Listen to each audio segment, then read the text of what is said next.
Now then, after England's 4-1 series defeat in the Ashes over in Australia, they quickly turned their attention to 3 ODIs and 3 2020s in Sri Lanka. Every ball is live and exclusive on talkSPORT 2 with the first ODI beginning tomorrow. You will not miss a trick on the talkSPORT network.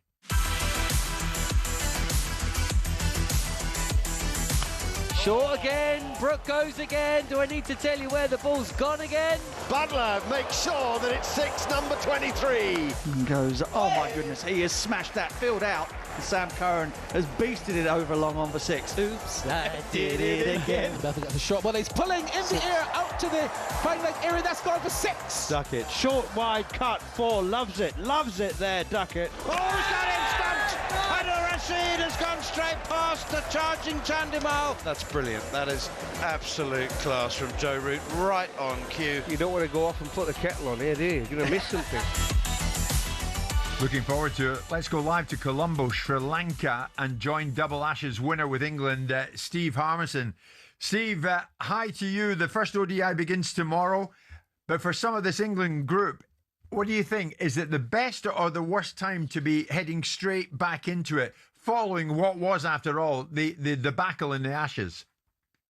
Yeah, Jim, I think it's the best. You know what, with professional sports, men and women, you know, when you have disappointment, you can't wait for the next one to come. You know, whatever you riding the crest of a wave and things go well, you want that to continue.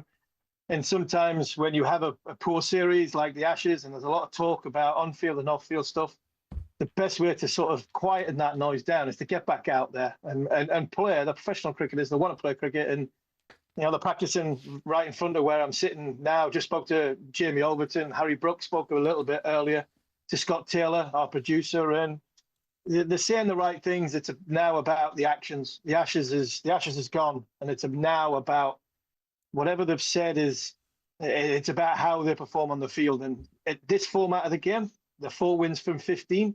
So they need to put their ideas up in this format as well. Let's get into the nuts and bolts of it, Steve. Is this a last chance saloon for the likes of England coach Brendon McCullum? I think the World Cup possibly is. Well, they've got 6 white ball games here, 3 in Colombo, 3 in Kandy, and then they go straight into, I think the last game in Kandy is on the 3rd of February, and the first game in the World Cup's on the 6th. So they're going straight into a difficult period when it comes to travel, because we're going from Sri Lanka to India.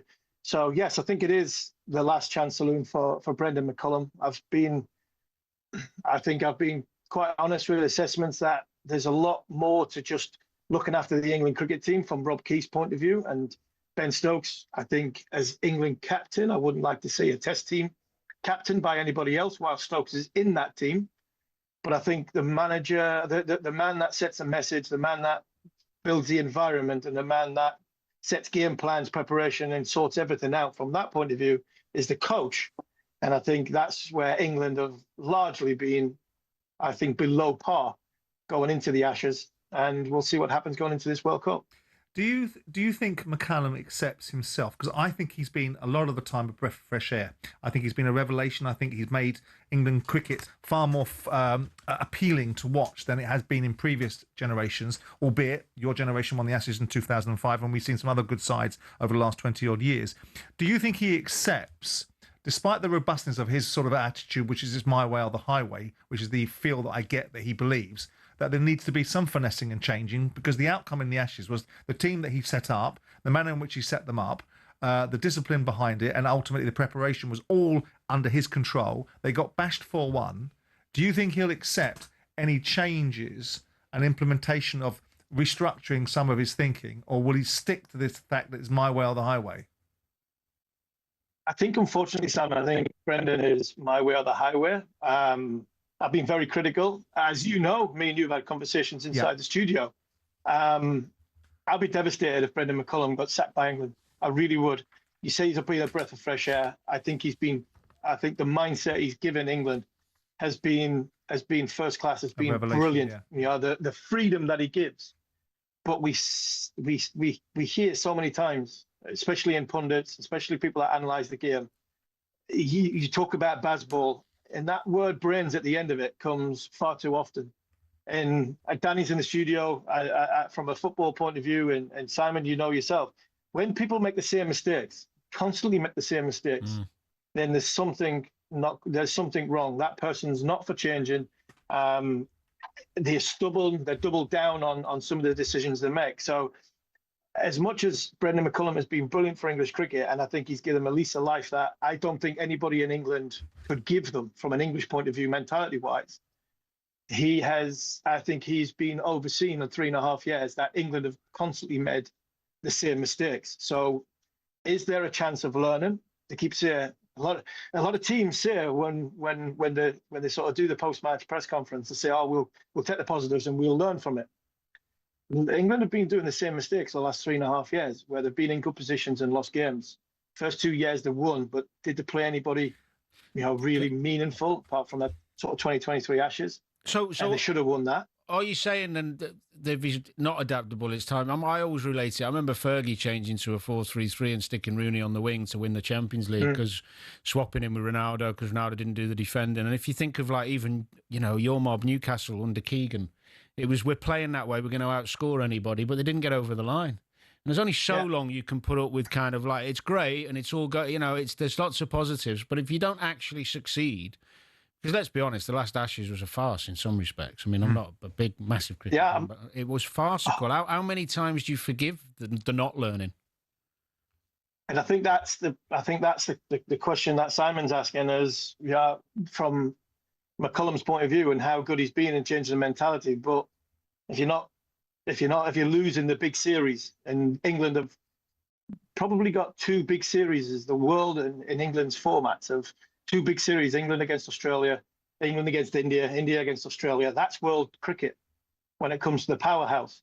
And England have lost both times against them home and away. So because of that, that's where, if they're not learning from mistakes, you might have to change. Brendon McCullum once said in the IPL, if you can't change the man, change the man.